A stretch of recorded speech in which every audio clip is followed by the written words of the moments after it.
Let's put the women and children to bed and go looking for dinner. John Rothstein here on Inside College Basketball now as we continue our preseason content for the 25-26 college basketball season. I want to remind you to subscribe to Inside College Basketball now on both Apple and Spotify. We want to be your Bible for the college basketball season and beyond.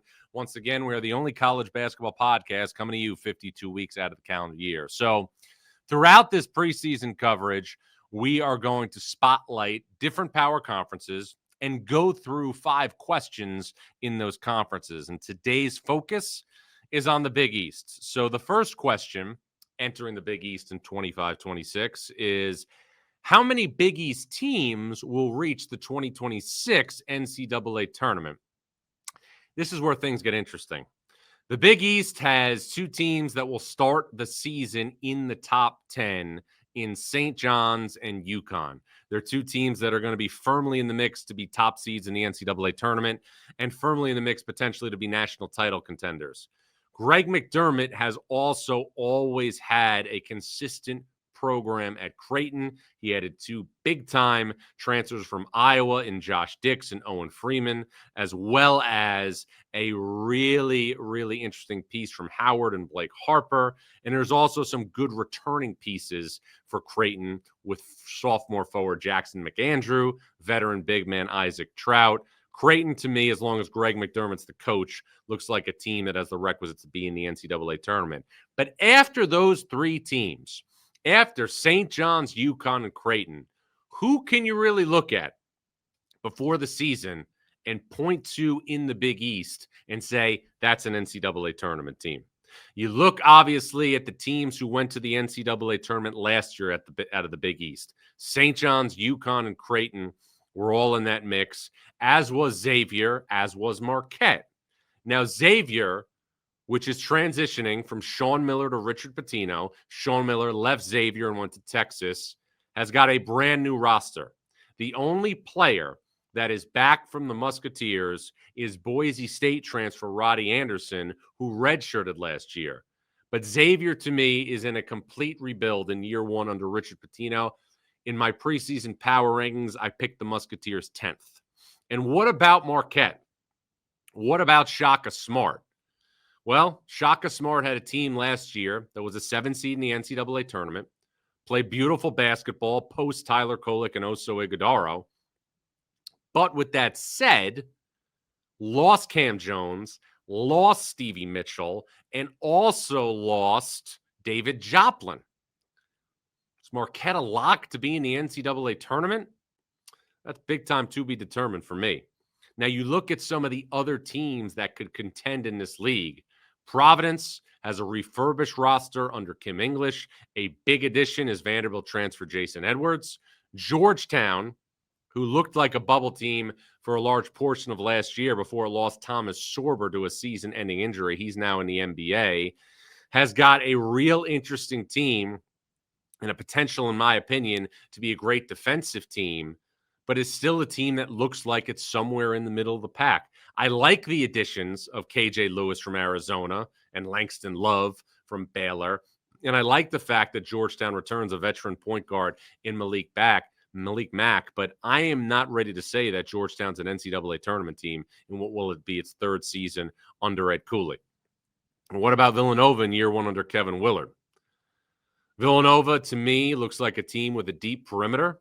I think Matthew Hodge will be one of the better freshmen, the redshirt freshman, in the conference. But after that, I don't know what else Villanova has up front. And then you look at the rest of the league. I mentioned Xavier. There's Butler. There's DePaul. There's Seton Hall. Butler you can probably put in that mix of teams in the 2nd tier of the league with Marquette, with Providence, with Georgetown, with Villanova. DePaul should be improved under Chris Holtman. He's got some players back in CJ Gunn and Layden Blocker, but I'm not ready to say that DePaul is an NCAA tournament team. So if you're looking at the Big East right now, other than St. John's, UConn, and Creighton, I don't think there is a lock before the season to hear its name called on Selection Sunday from this conference. And it's a dangerous, dangerous place for the league to be.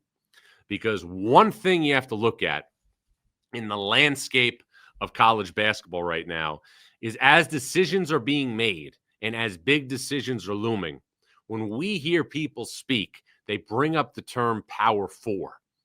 And that does not include the Big East. It's the SEC, the Big Ten, the Big 12, and the ACC. The Big East needs to continue to be a force in men's basketball if it's going to remain a power conference in terms of its perception. St. John's and UConn obviously doing their part, but you're looking now, if you're a Big East fan and you're looking at the future of this conference, long term, Greg McDermott's only going to coach a couple more seasons at Creighton.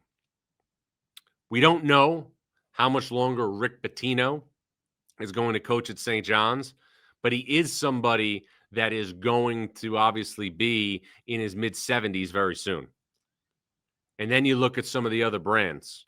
Villanova has not played in the NCAA tournament since the 2022 Final Four. That was Jay Wright's last game as head coach before retiring.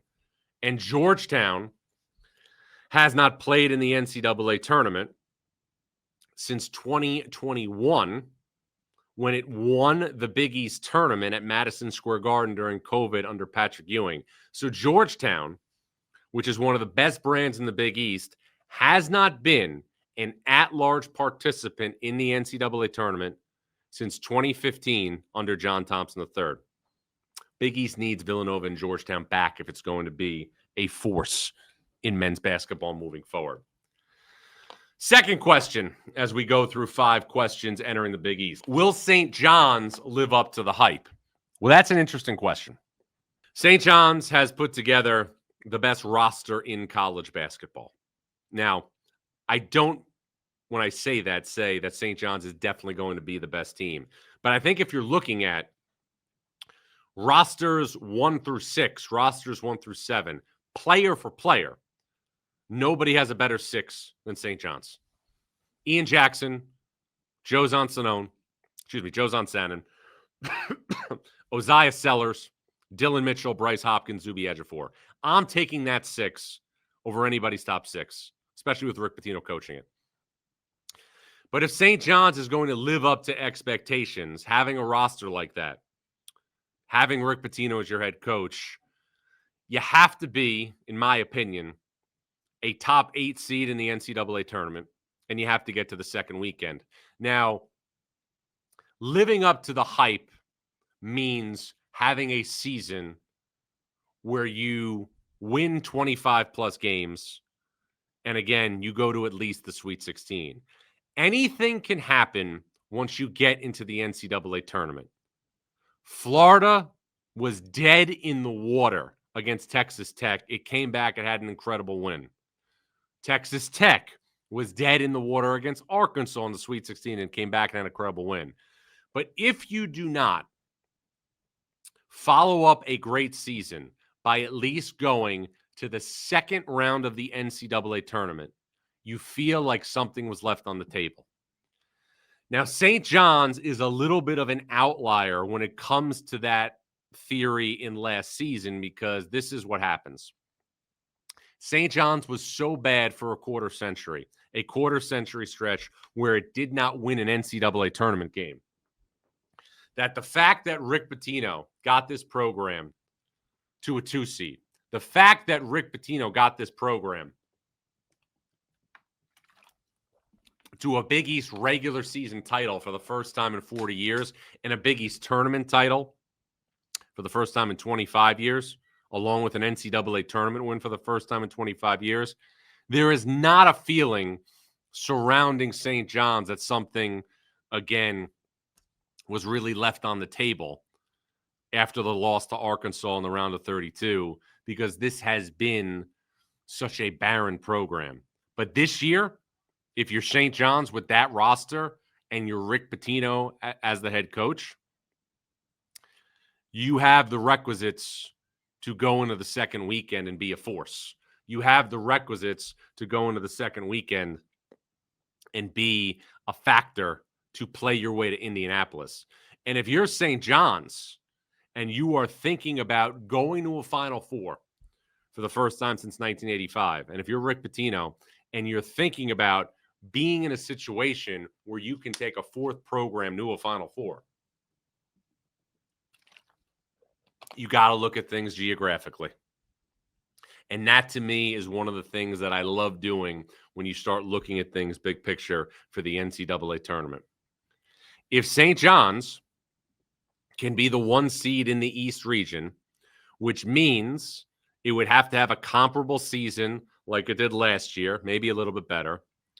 St. John's would play first and second round games in Philadelphia, and it would then play Sweet 16 and an Elite Eight game if it was to advance in Washington, D.C. That means there would be a decisive geographic advantage for St. John's in the NCAA tournament because St. John's and its fan base would not have to get on a plane to go support their program in the NCAA tournament.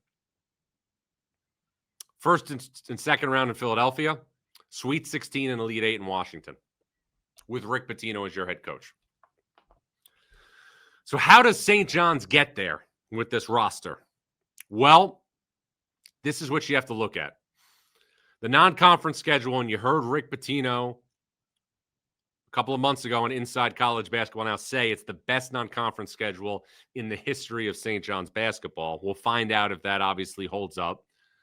But St. John's has got Alabama in the Garden, Ole Miss in the Garden, Kentucky in the CBS Sports Classic, 3 games in the Players Era. You know it's Iowa State and it's Baylor. And the third game, obviously, if St. John's wins those 2 games, it's going to be a really, really big game. But that's 6 major games for St. John's to be in a situation where it can move the needle. If you're looking at St. John's and you're looking at the dream of going to a Final Four in 2026, you've got to be 9-2 in going into the Big East. You got to win 9 of your non-conference games because that's going to give you 4 marquee wins going into conference play. And this year in the Big East, I am not so certain that there is going to be a large surplus of key opportunities to bolster your standing. So if you're Rick Pitino and you're St. John's and you are thinking about the idea of being the top seed in the East region and you are thinking about Philadelphia and Washington to the Final Four, you got to be in a scenario where you're thinking about those games in November and December as being bigger, maybe, than some of the games that you're playing early on in the Big East. Actually, they are bigger because there's going to be likely more Quad 1 opportunities for St. John's in November and December than there might be in the Big East. We don't know yet. We're waiting to see. But as I said when I brought up my first question, we don't know how many NCAA tournament teams there's going to be in the Big East this year after St. John's, UConn, and Creighton. So we look and we dissect things. I said if St. John's goes 9-2 with that schedule, which I think is definitely an attainable goal, you then go into 20 Big East games. With this roster, with Rick Pitino as the coach, I don't see a way. I would be shocked if St. John's wins fewer than 16 conference games. That means that St. John's would be 25-6 entering the Big East tournament, which means it would be right there if it handles its business like it did last year in New York to be a 1 or 2 seed in the East. But that's what you're playing for if you're Rick Pitino. That's what you're playing for if you are a St. John's fan. St. John's, given the landscape of college basketball, given the fact that it has such a strong NIL base, given the fact that you see the best roster in college basketball, and given the fact that Rick Pitino is the coach, I don't know for the St. John's fan right now if there has ever been a better chance for St. John's to go to the Final Four and win a national championship like the opportunity that lies in front of this program in 25-26. Think about all the things that had to happen for St. John's to be in this scenario. Rick Pitino is fired at Louisville in 2017 after the FBI scandal. He was later exonerated from that. He then goes to Greece for 3 years and returns in 2020, and he takes the Iona job. He returns to New York, and he's living in Westchester. And then that coincided with more and more apathy for St. John's program, which resulted in the school having an opportunity to hire not just the Hall of Fame coach, but a coach that, again, if you're looking at the modern era of college basketball, the last 50 years, is one of the 3 best coaches to be in the sport, along with Mike Krzyzewski and John Wooden. That all aligned for St. John's. And then on top of that, having the opportunity to have Rick Pitino as the coach at St. John's also aligned with name, image, and likeness for players to be available. This all coincided within a couple of years. And now what do you have? You have the best roster in the sport, led by a coach that's won multiple national titles. And in order to feel like, St. John's had a great season, it's got to end somewhere in the second weekend of the NCAA tournament or beyond. But make no mistake about it. This is the golden era of St. John's basketball. And there is a greater chance in 25-26 for St. John's to go to the Final Four than I've ever seen before in my lifetime. I don't remember 85. I was 2, but I'm 42 now. It's all aligned. Third question. Who is the X factor for UConn? It's Silas Demery Jr. And if you look at the makeup of Dan Hurley's best teams as a college head coach, the common denominator has been great size at the point guard spot. Jeff Doughton at Rhode Island was a part of teams that went to the NCAA tournament under Hurley. 2017 beat Creighton, nearly beat Oregon, the Oregon team that went to the Final Four in 2017 with Jordan Bell, Tyler Dorsey, Peyton Pritchard. 2018, Jeff Doughton was on a Rhode Island team that beat Trae Young in Oklahoma in the NCAA tournament and then lost to Duke in the round of 32. And then Tristan Newton was a guard that had great size and was a little shaky during the 22-23 season, but turned into a first-team All-American in 23-24 and the most outstanding player in the Final Four. He was that good. He was one of the best players in college basketball when UConn won it all. And I'm not saying Silas Demery is going to need to be that for UConn to be back to being vintage UConn. But if you're UConn and you're looking at, this is an opportunity to go back to the Final Four for the third time in 4 years. And you're looking at the fact that you have 3 starters back in Taris Reed, Alex Caravan, and Solo Ball, who should all be all Big East players. And you got another freshman in Braylon Mullins, who should step right into the role that was vacated from Liam McNeely. The wild card for this team is at point guard, because that's what really lacked last season. Hassan Diarra was a warrior. He was a backup on the teams that won back-to-back national titles, and he's a proud UConn Husky. But the point guard play was not up to the level that it was the 2 seasons prior with Tristan Newton. And Aiden Mahaney, who started his career at St. Mary's and is now at Santa Barbara and will be a great player in the Big West, was not ready to undertake that type of responsibility. So now what we have is Silas Demery Jr. from Georgia, who was obviously a key part of an NCAA tournament team last year. But now you go to Storrs. Now you go to the basketball capital of the world. And now you play for Dan Hurley, somebody who wakes up every day with the sole purpose of getting every single thing he can out of his players. And Silas Demery Jr. is next in line. If he plays like an all Big East honorable mention caliber player, UConn is going to be back as one of the top 3, 4, 5 teams in college basketball. 1 or 2 is not out of the realm of possibility either. I've been to UConn. I've seen the depth. The depth reminds me a lot of the 22-23 team.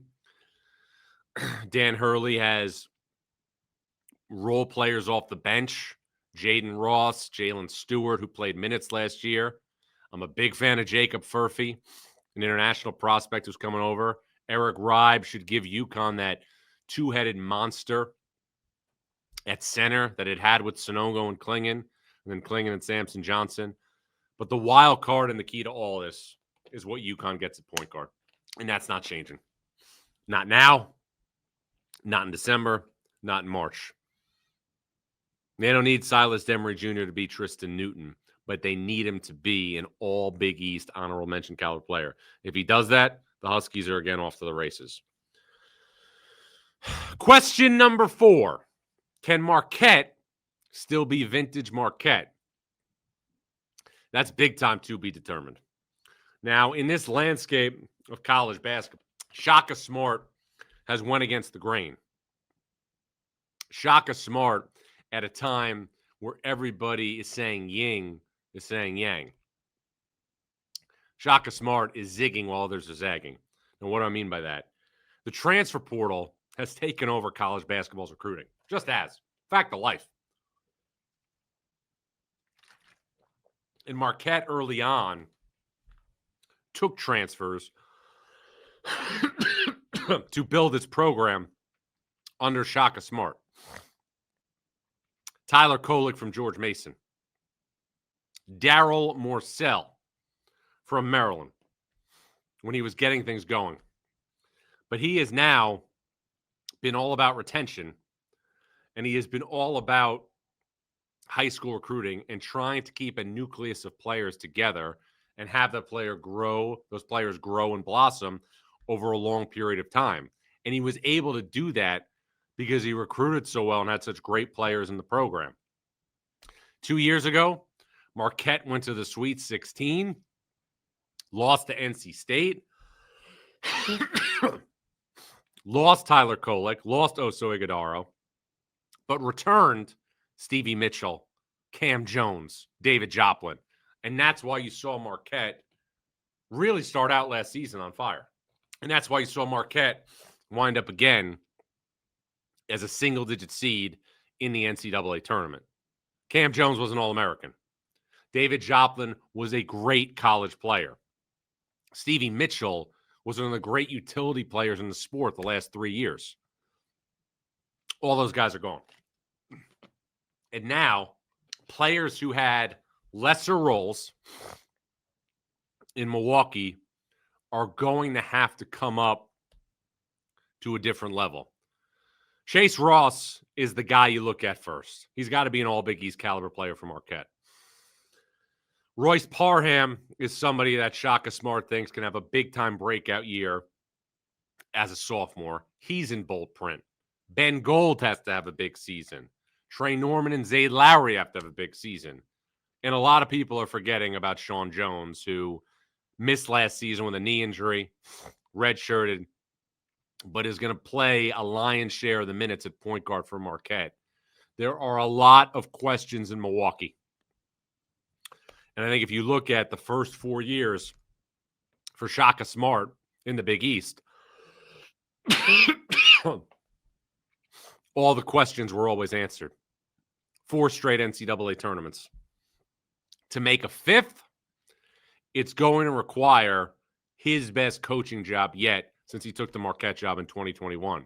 And if that happens, if Shaka Smart is able to get this roster to the NCAA tournament, he will be the Big East Coach of the Year. Unequivocally.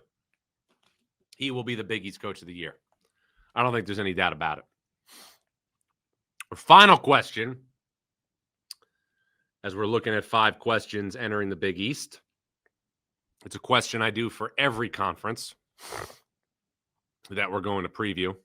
Who is the sleeper? For me, it's clearly the Providence Friars.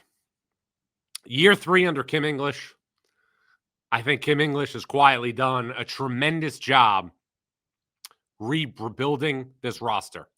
And if you look at Providence the last couple of years, Bryce Hopkins was never available full-time for Kim English since he took the job.